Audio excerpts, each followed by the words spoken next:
Welcome to your weekly tips and tricks video. Today I'm going to show you how to rest part of your garden over winter if you don't want to use it, and we're also going to go and see how the plants are doing. So what I've done here is I've been down to the beach. I've got some seaweed, I've put that on. If you haven't got access to a beach, if you've got a worm farm, you can put a whole lot of your worm castings on and your that you get out of the bottom of it.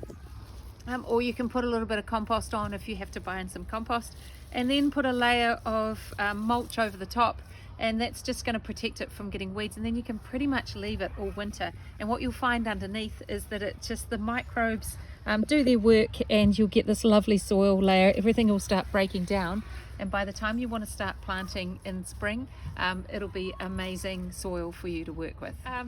So this is the chili plant. It's just been the gift that's kept giving in this garden.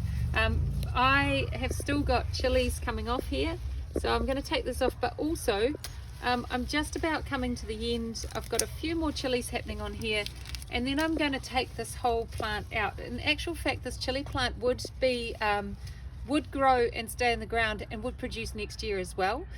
However, we want to use this garden space, so because we've got a small space to garden in, we're always going to be completely ruthless about what we leave in the ground, because this won't be producing for a good 6 months or 7 months of the year.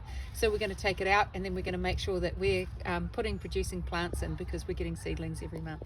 And I've got my last capsicum, which is awesome. I've only just discovered him. I thought we'd finished them, but he's got to go red yet, so you can cut him off when he's green and use him when he's green. I'm going to wait till he goes red, and then that'll be the last of my capsicums for the year as well. Capsicums are the same as chilies. They will last a second year, so if you've grown them in a pot, then you can just keep them going, and if you've got lots of room in your garden, keep them going as well. But if you want to get the turnover of this garden, then and you've only got a very small space to work with, then whip them out and grow another one next season. Now I just wanted to show you these lettuces. They got a lot of them got a little bit wrecked with all this hard out rain.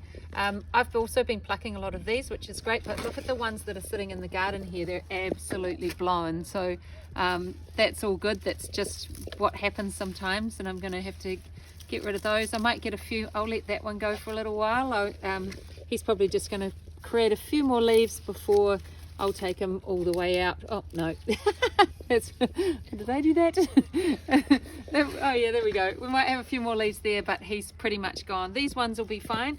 The nice thing about having them in a pot at this time of year with your lettuces is that they're doing really well, and I can take him, if I thought about it, take him out of the rain and leave him in a really warm sunny spot, so that it doesn't get too soggy. So that's something you can do, is just to give yourself a little bit more flexibility at this time of year if you want to move things around in your garden.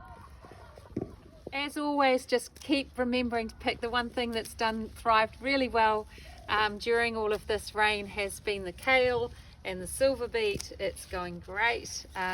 So just keep picking those leaves and keep putting them in a container in your fridge, so you've got really good access to them anytime you need them. So if you're getting these seedlings delivered once a month, you should be able to spend 15 minutes a week in your garden and be getting a small harvest like this every single day, which is the best way to make things fresh straight from your garden into your kitchen.